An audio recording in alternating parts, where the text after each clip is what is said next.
Bwana apewe sifa.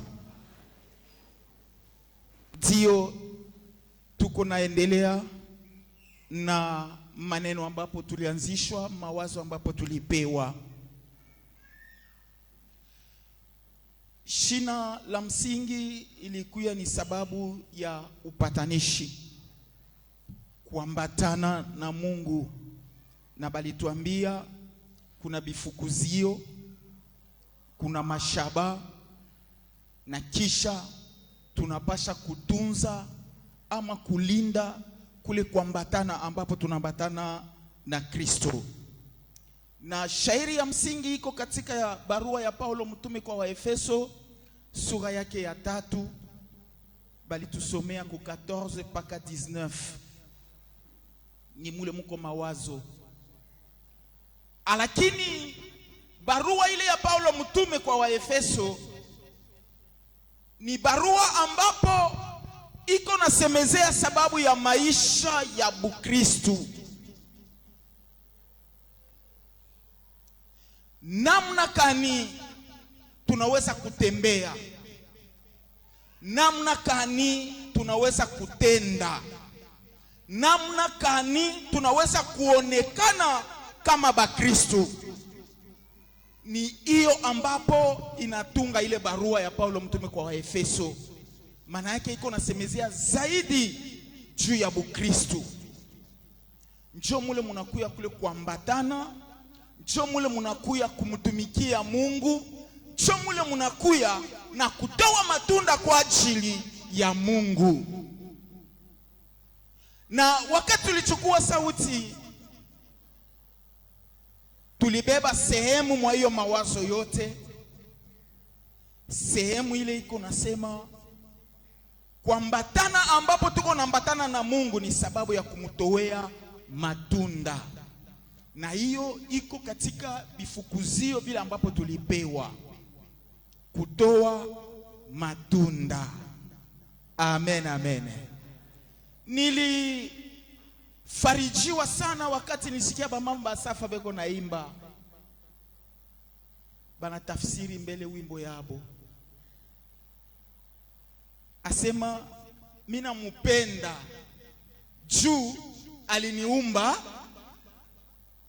Banongeza kwa nini? Mama kabibi mulimba je?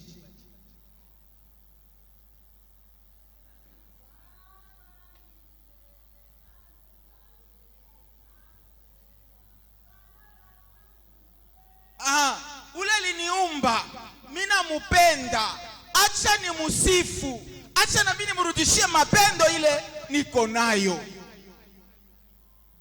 Ilikuwa mumawazo ambapo ya maneno ya asubuhi ya leo. Na tulisema tunapasha kumtowea Mungu matunda. Matunda ile tunapasha kutoa kia kwanza mbele ni kwa ajili ya Mungu. Ndio kwa maana wakati hiyo batatusomea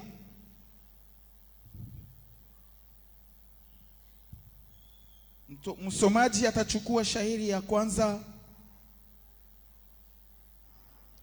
Jérémie chapitre 2 verset 21, na kisha tutarudia ku Jean chapitre 15 1 mpaka 8.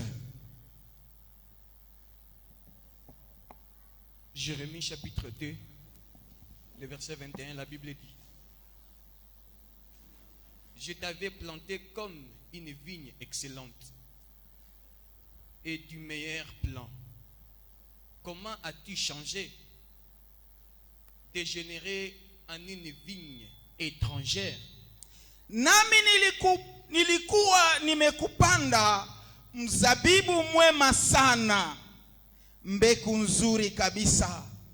Kwa nini umegeuka mti usio na faida, kwa mzabibu wa poli mbele ya macho yangu?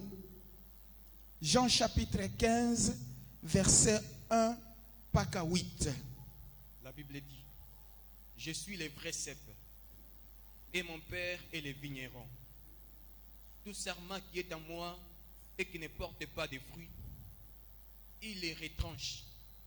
Et tout sarment qui porte du fruit, il les monde afin qu'il porte encore plus du fruit.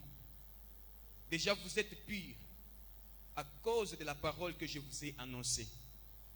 Demeurez en moi et je demeurerai en vous. Comme le sarment ne peut de lui-même porter du fruit, s'il ne demeure attaché au cep, ainsi vous ne le pouvez non plus, si vous ne demeurez en moi. Je suis le cep, vous êtes le sarment. Celui qui demeure en moi et en qui je demeure porte beaucoup de fruits, car sans moi, vous ne pouvez rien faire. Si quelqu'un ne demeure pas en moi, il est jeté dehors, comme les sarments, et il sèche. Puis on ramasse les sarments, on les jette au feu et ils brûlent. Si vous demeurez en moi et que mes paroles demeurent en vous, demandez ce que vous voudrez et cela vous sera accordé. Si vous portez beaucoup de fruits, c'est ainsi que mon Père sera glorifié et que vous serez mes disciples. Parole du Seigneur. Amen.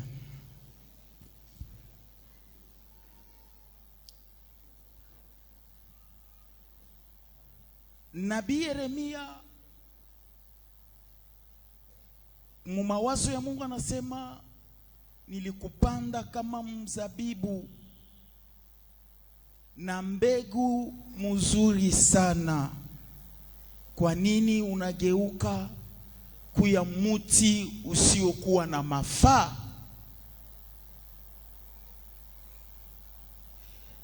Na Biblia iko na linganisha, iko nafanya comparaison ya miti na bakristu.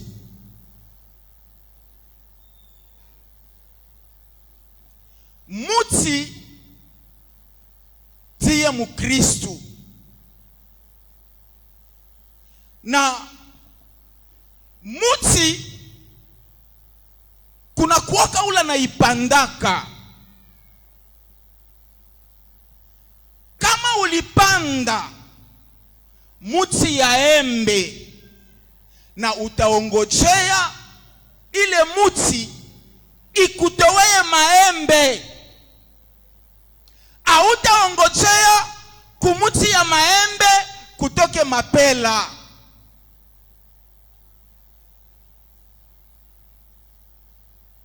Kama unasoma Psaume chapitre 1 verset 1 à 3, asema, eri yule ambaye asikae katika baraza ya waovu, anakuwa kama muti yenye kupandwa pembeni ya mto, na inatoa matunda mu wakati wake, na yote ambayo inayofanya iko naendelea. Ni pale utakomprendre kusema muti beko nasema ni mukristu, ni mie, ni weye. Kama vile mupandaji wote, Mungu alipanda mzabibu na aliongojea ile mzabibu itowe matunda yake.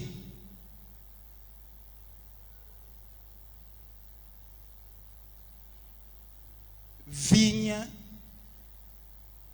mafruit yake ni maraisin. Amen. Maraisin. Lakini Mungu alikonstate ke wakati alitoa taifa ya Israeli mu Misri na kwenda kuipeleka mukana, mule mukana Mungu alikuwa anisha kutayarisha bintu biote porque ule mtu wakati tafika mukana atowe matunda ambayo Mungu eko naongojea.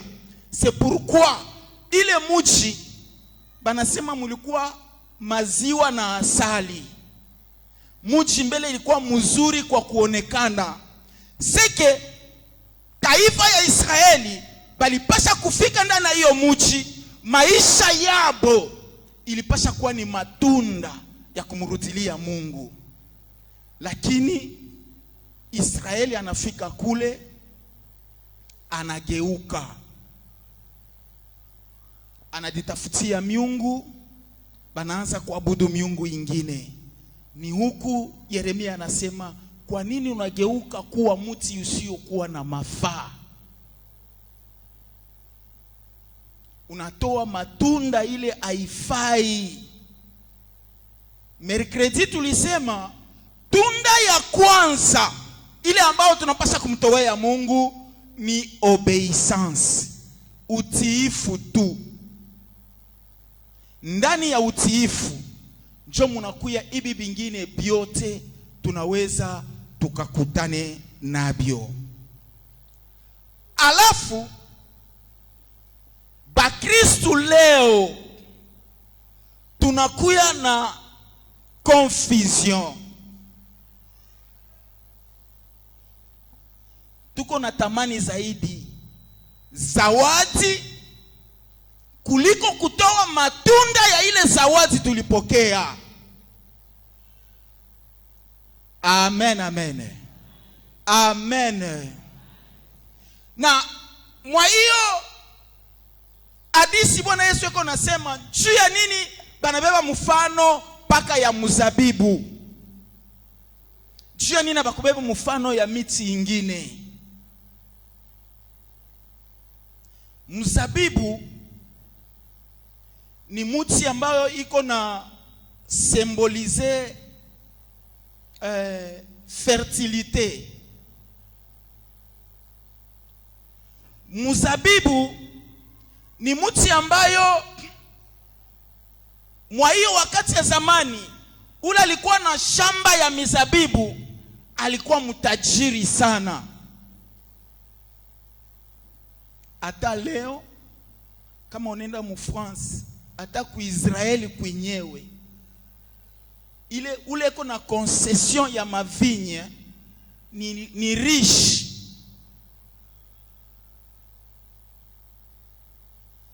Na kwa kubeba hiyo mfano huku kwetu inakuwa sawa mti ya mungazi. Kama ulipanda mungazi, utachunga na kuongojea sema utavuna mingazi kwa hiyo mti.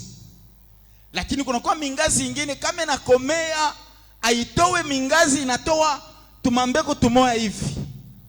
Tule tumambeko hatuna tana kaji. Ni vile Israeli aligeuka mkumwacha Mungu, telemake banaingia mukana, banafurahi na ile mti balibapatia, banasabu, banaanza kutafuta miungu ingine, banaanza kuabudu miungu ingine. Mzabibu ule mlimaji wa mzabibu wakati fulani eko na pita, anaona mti anatosha ile matawi ya kukauka, na ile matawi iko na matunda, anaitengeneza tena kuhusu itowe matunda zaidi kupita. Ni ile mfano Bwana Yesu alichukua. Shie ba Kristu zaidi tuko napenda kumutumikia Mungu pasipo kuambatana mbele naye.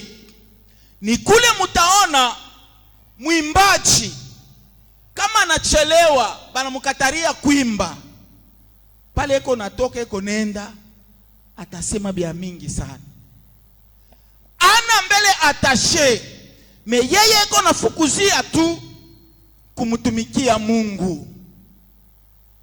Bwana Yesu anabambia hivi, asema mimi ni mzabibu wa kweli na ninyi munakuya matawi. Mungu alipendelea ya kama mtu ule ambaye yeye mwenyewe alichakula, ule ambaye yeye alimpenda, amtowee matunda ile inayostahili. Ndio kwa maana alimtuma Yesu Kristo. na Yesu Kristo anakuwa kubadilisha. Hapana ile mizabibu ya zamani, lakini anasema ye moyo anakuya mzabibu. Lakini bale ambapo alichakua ba mitume bao banakuya ni matawi. Na anaanza kubambia kama vile tawi ya mzabibu haitaweza kutoa matunda kama haibaki yenye kuambatana kumzabibu yenyewe. Sababu ni ndani ya mzabibu mule munatoka uzima, na ile uzima ni ile inaleta kumatawi bujima bwa kuzaa matunda. Ni ile balituambia ndani ya Yesu Kristo tunafaidika na maneema yote, tunafaidika na mabahati yote. C'est pourquoi hapana tu Mungu alitupatia mzabibu ule akuwa Yesu Kristo, lakini anatuongezea na Roho Mtakatifu. Roho Mtakatifu ni yule alikuwa kututia shie nguvu. Pale tulikuwa bazaifu, tutumike na bidii sababu ya kutoa matunda kwa Mungu. Pale tulikuwa tuko na shinda utiifu, tuoneshe utiifu kwa Mungu. Kitabu cha Paulo mtume kwa Efeso, kama unasoma verse yake ya 18, Paulo mtume yake unasema hivi mupate kuwa na mizizi katika upendo wa Yesu Kristo, njo pale mutajua neema mubunene, mubulefu, mubufupi, mupana juu au chini ya mapendo ya Mungu. Maana yake mapendo yenyewe ambapo ile inapasha kuonekana ndani mwetu ni kuonesha mapendo kupitia utiifu wetu kwa maneno ya Mungu ile ambaye anatuomba.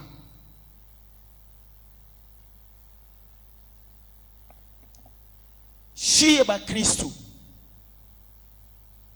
maisha yetu inapasha kuwa maisha yenye kumfanana Kristo. Anaita Israeli asema munakuya mizabibu ya pori.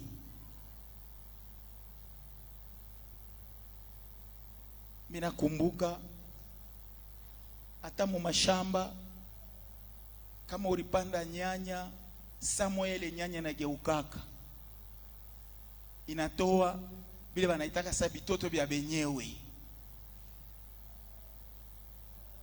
Samoya pale parikuwa lenga lenga, panageuka panakuwa lenga lenga miba. Amen. Amen. Ni ile Bwana Yesu alikuwa kunasema na mitume. Juu ya nini? Ile makuhani ya zamani. Cha kwanza mbele, mkuhani mbele ya kuingia pahali patakatifu, ye moya anabeba mbele damu yake ya kuriombea nayo buluma, kisha ndio sasa atabeba ya taifa na anaingia nayo. Amen, amen. Ni ile ambapo Mungu aliona kusema abikuendeke. Ni pale alibadilisha. Ni ye mwenyewe ndio alipanda ile mizabibu. Anaitosha mu Misri, anaiweka mukana. Lakini inageuka. Inageuka.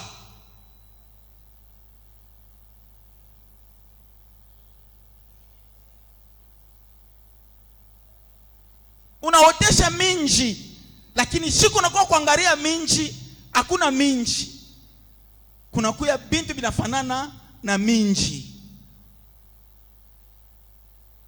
Asema bitoto bya benyewe. Ni ile inakuya maisha wa Kristo leo. Jean chapitre 15 verset 3 inasema, vous êtes purs à cause de la parole que je vous ai annoncée.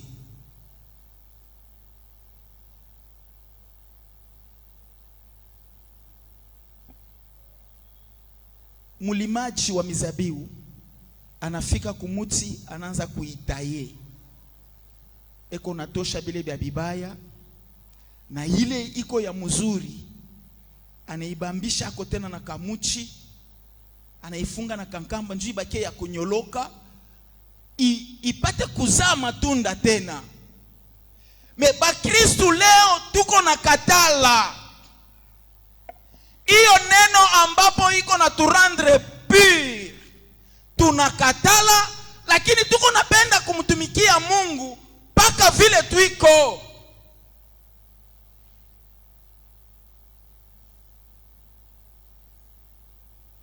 Atutatoa matunda ile Mungu anaongojea. Ile matunda tutatoa itakuwa ni matunda ya pori. Tutageuka tunakuwa miti ya pori. Kintu kia kwanza ni kuitika. Tuitike. Tunasema tunamkatala shetani na byake biote. Tunamwamini tu Mungu na tunaichika kumfuata.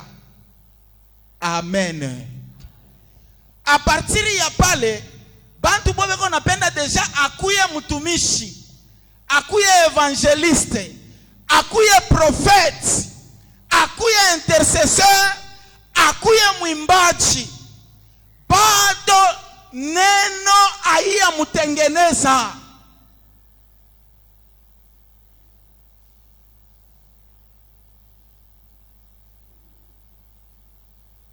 Bamingi tunabakia mwile madon. Bia kweli zawadi tulipokea ni kwa neema, kwa bule tu.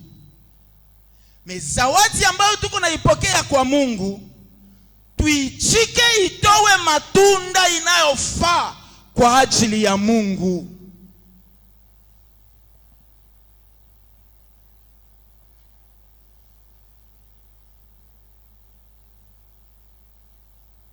Nilileta mfano mercredi. Paka hivi tuko hapa.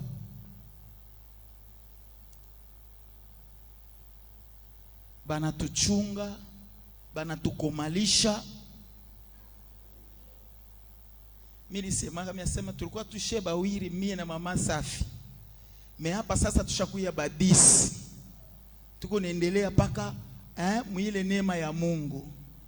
Me mule mbatoto bale milizala mukuye moya ageuke akwe mizilma, ni matunda ya je. Amen.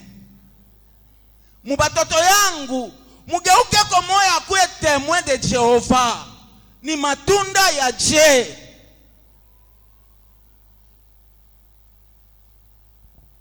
Ni tunda kani? Na kule anasema baba yake ya Anita, njoo president wa Kilite Muziki kwa misa yetu. Baba yake Anita, njoo anahubiriaka, njoo anapangaka bakubiri.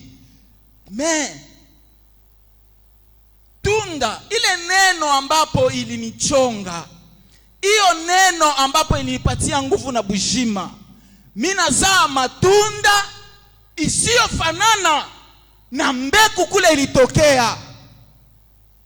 Mimi nageuka, mimi nakuwa mti ya pori. Amen.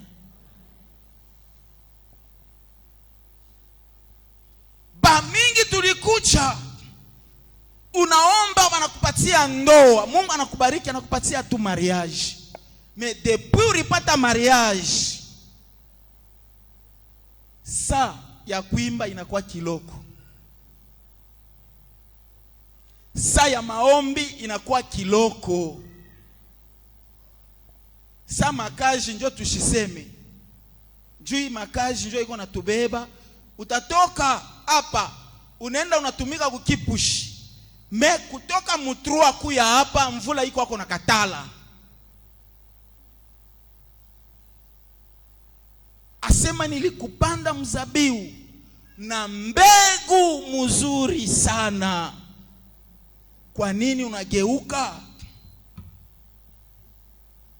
Yesu Kristo kisha kuwa chakula, anaanza kubambia iko na bakumbusha. asema lakini mweye munesha kuwa safi kupitia neno ambao mimi nawaambia, kumbe mubakie ndani yangu na maneno yangu ndani yenu, ni pale mutatoa matunda. Kama vile tawi haitaweza kutoa matunda kama aina yenye kuambatana na mzabibu, na vile na mweye bila mimi hamutatoa matunda. Mbele ni kutoa matunda. Kisha verse 8 anasema ni kwa maana wakati mutatoa matunda mengi, Baba yangu atatukuziwa. Bien-aimé, saa zingine muapa Mungu ashia tukuziwa. Mungu saa zingine yuko nachunga atatukuziwa mubankana yangu. Alors niko na intérêt ya kuchunga mbele aba batoto Mungu alinipa. Saa zingine Mungu atatukuziwa mu entreprise yangu. Donc niko na intérêt ya kutumika kazi hii ya mikono Mungu alinipa, parce que nayo ni kazi ya Mungu, de sorte que iendelee, bale bengine batakuya mwa hiyo kazi bamtukuze Mungu. Saa zingine Mungu atatukuziwa mu generation ile itakuya. C'est pourquoi tuko na intérêt ya kuchunga kanisa na bwivu bote kuhusu bale batakuya, bakuye bamtukuze Mungu. Amen. Tushenverse bintu. Zawadi tunaibeba. Surtout hapa banasemaka kwa lugha hapa. Kama tu anaanza hapa,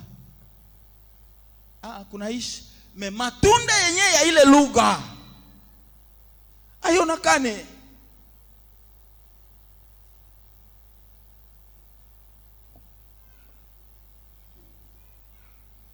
Kristu ni yeye alipandwa kama vile mzabibu, na matawi ni sisi. Mutakumbuka kusema sisi hatukuweza hata kuitwa, tulikuwa michi ya pori, lakini ni yeye alikuya na tukaribisha kwake. Tushimtoweye matunda ya pori, tumutoweye matunda inaofaa kufatana na mapendo ambapo alionesha kwetu. Kama unasoma Ephésiens chapitre 1 verset yake ya 13, utashikia vile maneno ya Mungu iko nasema,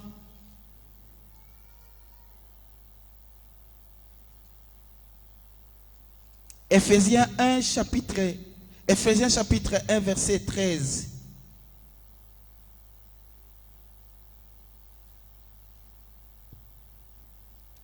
En lui, vous aussi, après avoir entendu la parole de la vérité, l'évangile de votre salut, en lui, vous avez cru et vous avez été scellés du Saint-Esprit, qui avait été promis.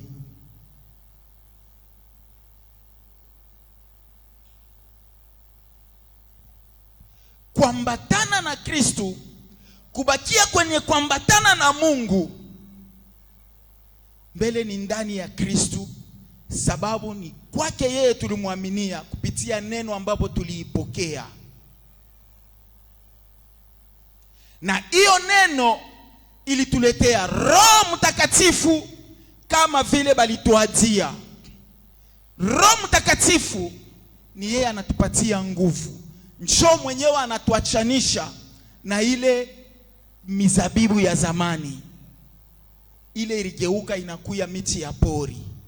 Lakini shie ambapo Kristu ye mwenyewe ndiye mzabibu, shie tunabakia tu matawi, lakini tutoe matunda inayostahili. Na balituambia kusema ni kwake, ni paka kwake tu njo tunapata bujima. Bule bujima ni bule bunatuwezesha kila siku tunatembea muutiifu, tuweze kutoa matunda inayofaa, tuweze kuzaa matunda ambao Mungu eko naongojea, na tena ikuwe ya mingi kuhusu Mungu apate kutukuziwa zaidi. Kama unasoma 1 Pierre chapitre 1 na verset yake ya 23,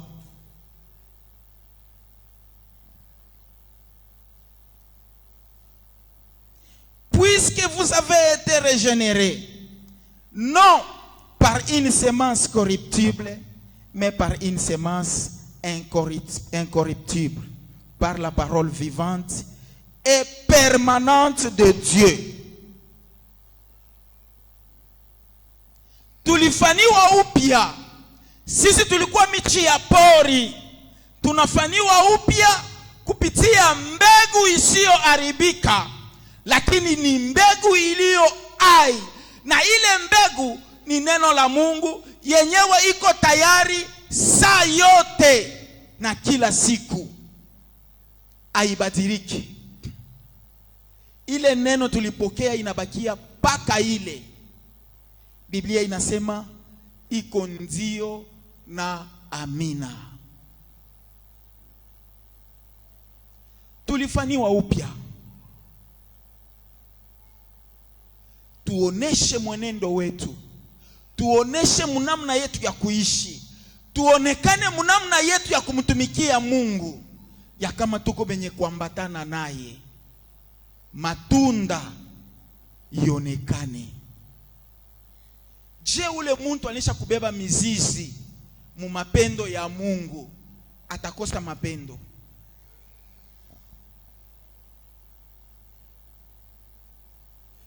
Mu mapendo ya Mungu njo muko compassion. Mu mapendo ya Mungu njo mule Mungu anatupatia kiu ya kuishi bunduku. Ni mu mapendo ya Mungu mule Paulo mtume anasema tuwe benye kuwa na mizizi mu mapendo ya Mungu.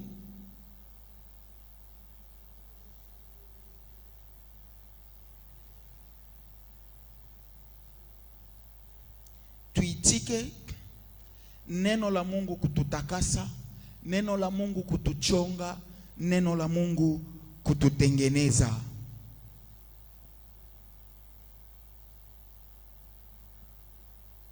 Tutatoa matunda ya mingi na Mungu atatukuziwa. Mutakumbuka sheria ilitolewa na Musa, ni ile ambapo Mungu anatoa wana wa Israeli kuwapeleka mukanana kuhusu baoneshe utiifu kwa hiyo sheria. Lakini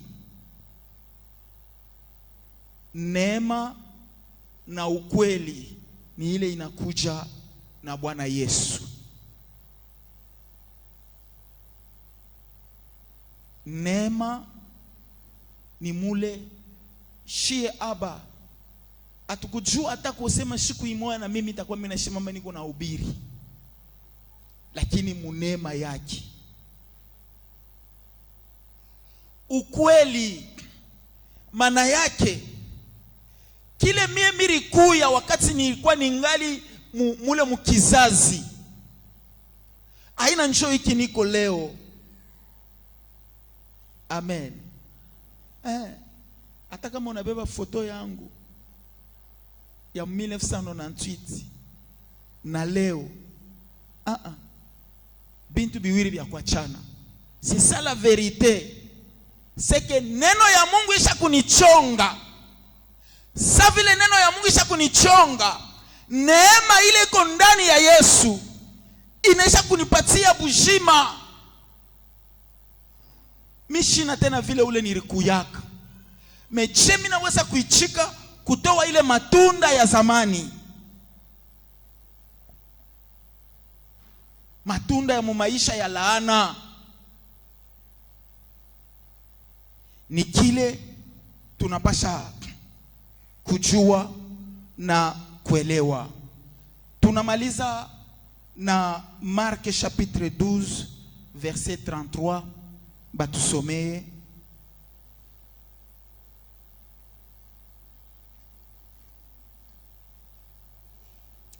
Marc chapitre 12 verset 33.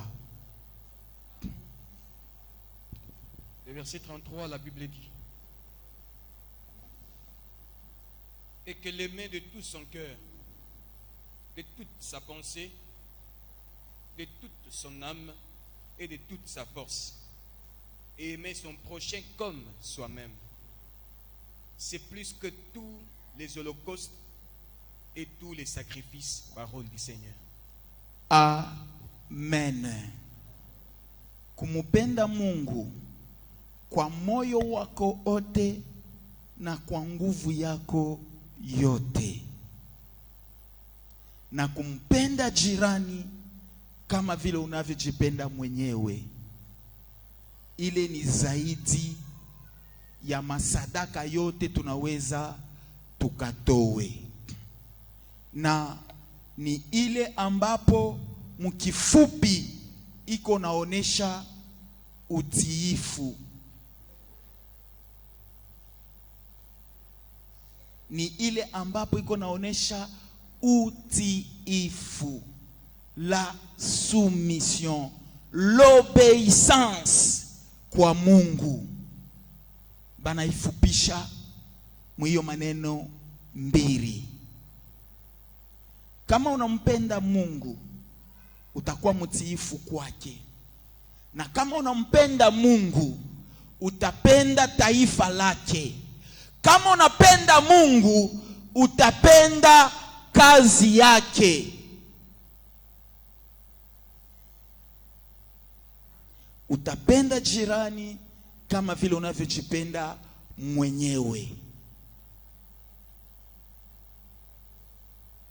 Eti sisi hivi tuko hapa, tuko mizabibu ya pori au tuko matawi ile iko mzabibu ya kweli ambao Mungu mwenyewe alipanda? Na matunda ni matunda gani tunayo? Ushakuchukua matunda gani?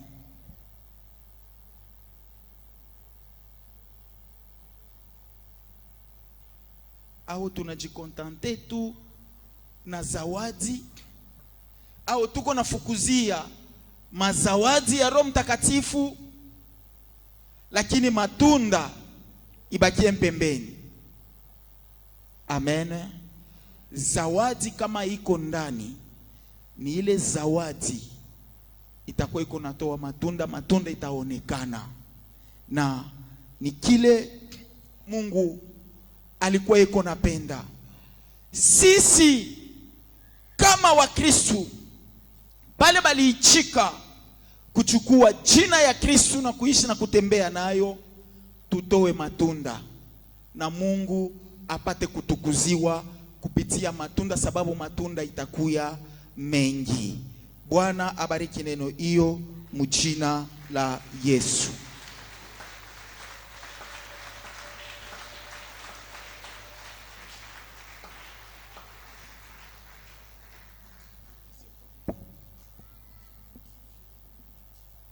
Gloire au Seigneur. Gloire au Seigneur. Est-ce que nous pouvons acclamer le Seigneur Dieu Tout-Puissant? Nous acclamons le Seigneur. Nous acclamons le Seigneur Dieu Tout-Puissant. Nous acclamons le Seigneur pour sa parole ce matin. Nous acclamons le Seigneur à cause de sa parole. Nous acclamons le Seigneur parce qu'il a parlé. Nous acclamons le Seigneur parce qu'il nous aime. Nous acclamons le Seigneur parce qu'il nous a plantés.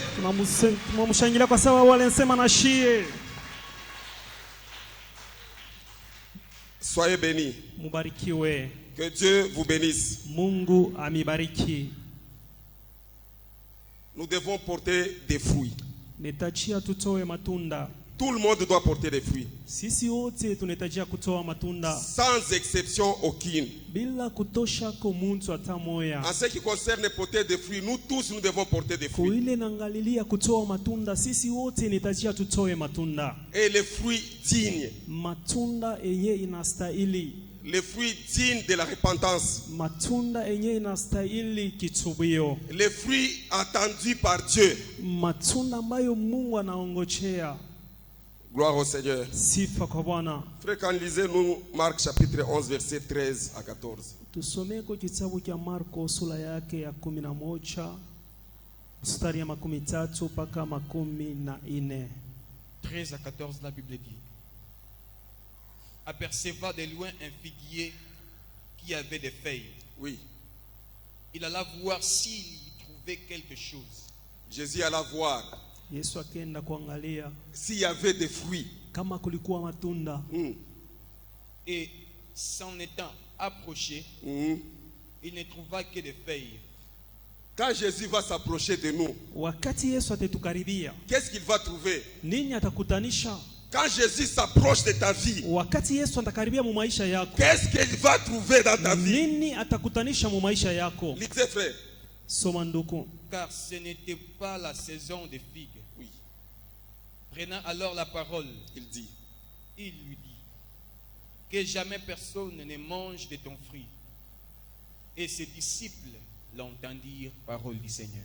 Est-ce que nous pouvons acclamer cette parole? Tunaweza kushangilia hiyo neno.